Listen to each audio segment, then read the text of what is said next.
My name is Rob Kelly. I'm a film historian, and I'm here to give a little background on one of my favorite movies of all time, White Christmas. The film was originally written for Bing Crosby and Fred Astaire, who had starred together in 1942's Holiday Inn. But Astaire didn't like the script, and he dropped out. And he got replaced by Donald O'Connor. Then O'Connor fell ill, and Paramount replaced him with Danny Kaye. The casting of Kaye led the script to being extensively rewritten to better fit Kaye's comedic skills. Crosby and Astaire were contemporaries. Donald O'Connor was a little more genial, but Danny Kaye brought a fast-talking schemer persona that contrasted well against the laid-back Crosby. Phil is always pushing Bob, which helps keep their showbiz act and the movie humming along. Of course, that's matched by music superstar Rosemary Clooney and legendary dancer Vera Ellen as the Hayes sisters. They have the exact same dynamic.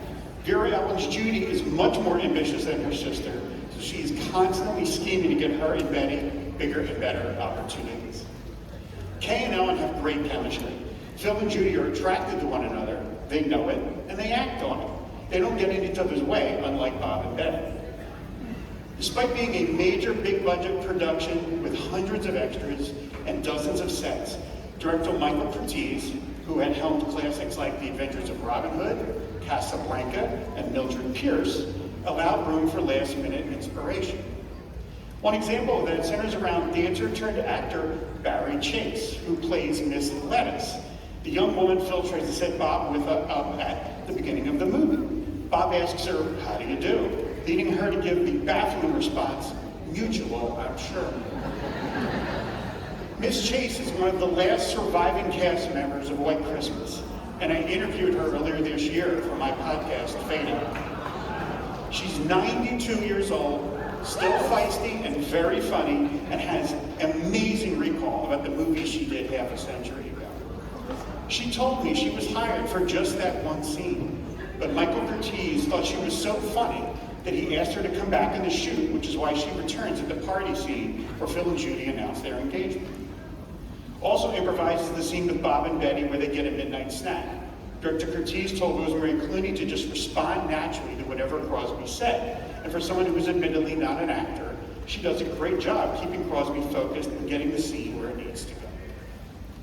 You'll notice that in Vera Ellen's two big dance numbers, Mandy and Abraham, she mostly dances with someone else, not Crosby or Kaye. That's because Ellen was so good that the film's dance director, Robert Alton, knew that none of the cast could really keep up with her. So instead, Ellen is paired with dancer John Roshi, who gets a line or two as the leader of the dance troupe. In the Mandy number, watch him seemingly defy physics as he dances up a flight of stairs backwards. The first thing you'll see when the movie starts is Paramount touting the film was shot in VistaVision. VistaVision was Paramount's response to the ongoing threat of television representing movies in bigger, more elaborate ways. With VistaVision, the film strip is actually turned 90 degrees so that it travels across the camera horizontally, not vertically. That allows for a bigger image so that more detail can be captured by the camera.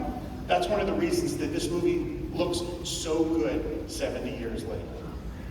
White Christmas was the first film released in this format, and it was used for movies like The Ten Commandments and Vertigo. It eventually went away, but has recently made a comeback, being used for newer movies like The Brutalist and One Battle After Another. One of the main reasons White Christmas is one of my all-time favorite movies is because of the ending. The movie originally concluded with General Waverly getting a phone call from no less than President Dwight Eisenhower, who was going to thank him for his service and letting him know that he was not a forgotten man. That attempt at a big finale was dropped in favor of what I think is one of the greatest endings to any movie ever. Specifically, the final two shots that make up White Christmas. When those scenes come up, watch how Michael Curtiz's camera glides over the impossibly large party at the Columbian Inn. There are hundreds of people there, and all of them have some bit of business. They all have their own stories, and they're all celebrating Christmas in their own way. Every time I watch White Christmas, I scan the frame during those two scenes, trying to catch what everyone is doing. I wish I could be at that party. Speaking of parties, one last thing I want to mention. Even though this movie is readily available, on the device in all of your pockets. You all came here at this appointed time to see this movie together.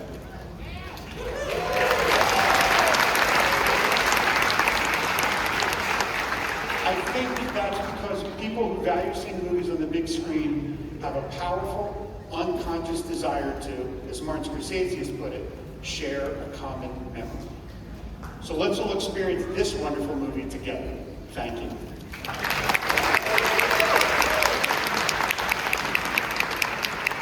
So everyone can warm up their voices, and I cannot sing a lick.